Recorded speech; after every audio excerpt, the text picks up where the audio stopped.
começando pelo livro Mantras de Vida, de Luester, psicografado por João Nunes Maia. Jamais repito palavras que ouço que não tenha cunho de fé e de otimismo. Livro dos Espíritos, a questão 416. Pode o homem provocar voluntariamente as visitas espíritas? Por exemplo, pode dizer ao adormecer: esta noite quero encontrar-me em espírito com tal pessoa, falar-lhe e dizer tal coisa? Eis o que se passa. O homem dorme, seu espírito desperta, e o que o homem havia resolvido, o espírito está muitas vezes bem longe de o seguir, porque os interesses do homem são diversos do espírito, da vida espiritual, quando ele se liberta da matéria. Isto para os homens já bastante elevados, pois os outros passam de maneira inteiramente diversa a sua existência espiritual. Entregam-se às suas paixões ou permanecem em inatividade. Pode acontecer, portanto, que, segundo o motivo assim proposto, o espírito vá visitar as pessoas que deseja, mas o fato de haver desejado em vigília não é a razão para fazer durante o sono.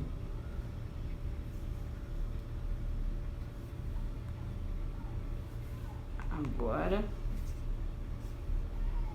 livro Céu e o Inferno, impossibilidade material das penas eternas. Até aqui, o dogma da eternidade das penas foi visto unicamente pelo raciocínio. Vamos mostrá-lo em contradição com os fatos positivos que temos sob os olhos e provar sua impossibilidade. Segundo esse dogma, o destino da alma é fixado irremediavelmente depois da morte. Portanto, é um ponto de parada definitivo oposto ao progresso. Ora, a alma progride, sim ou não? Toda a questão reside nisso. Se ela progride, a eternidade das penas é impossível. Será que se pode duvidar desse progresso quando se vê a imensa variedade de aptidões morais e intelectuais que existem na Terra desde o selvagem até o homem civilizado? Quando se vê a diferença que um mesmo povo apresenta de um século para outro? Se admitir que não são mais as mesmas almas, é preciso admitir, então, que Deus cria almas em todos os graus de avanço, segundo os tempos e os lugares, que ele favorece umas ao passo que destina as outras a uma inferioridade perpétua, o que é incompatível com a justiça, que deve ser a mesma para todas as criaturas. É incontestável que a alma, atrasada intelectual e moralmente, como a dos povos bárbaros, não pode ter os mesmos elementos de bem-aventurança, as mesmas aptidões para gozar dos esplendores do infinito, do que aquela cujas faculdades são todas amplamente desenvolvidas. Portanto, se as almas não progridem, não podem, nas condições mais favoráveis, gozar perpetuamente senão de uma bem-aventurança, por assim dizer, negativa. Logo, chega-se forçosamente, para estar de acordo com a rigorosa justiça, a esta consequência de que as almas mais avançadas são as mesmas que as que estavam atrasadas e que progrediram. Mas aqui tocamos na grande questão da pluralidade das existências, como único meio racional de resolver a dificuldade. Porém, faremos abstração dela e consideraremos a alma numa única existência. Eis então como se vê em tantos outros um jovem de 20 anos, ignorante de instintos viciosos, negando Deus e sua alma, entregando-se à dissipação moral e cometendo toda sorte de más ações. No entanto, ele está no meio favorável, trabalha, se instrui, pouco a pouco se corrige e finalmente se torna piedoso. Não é um exemplo palpável do progresso da alma durante a vida? E não se vê em todos os dias casos semelhantes? Este homem morre santamente numa idade avançada e, naturalmente, sua salvação está assegurada. Mas qual teria sido seu destino se um acidente o tivesse feito morrer 40 ou 50 anos mais cedo?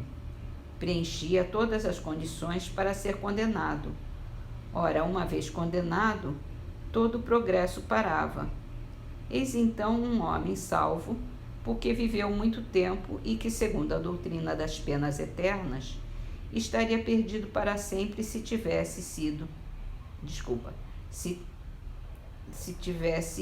vivido menos, o que podia resultar de um acidente fortuito. Uma vez que sua alma pôde progredir num tempo dado, por que não teria ela progredido no mesmo tempo após a morte, se uma causa independente de sua vontade o tivesse impedido de fazê-lo durante a vida? Por que Deus lhe teria recusado os meios para tanto? O arrependimento, ainda que tardio, não teria deixado de vir a seu tempo.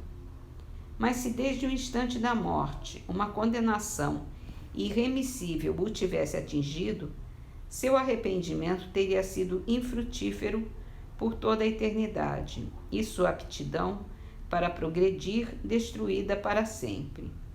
O dogma da eternidade absoluta das penas é, portanto, inconciliável com o progresso da alma, visto que lhe oporia um obstáculo invencível.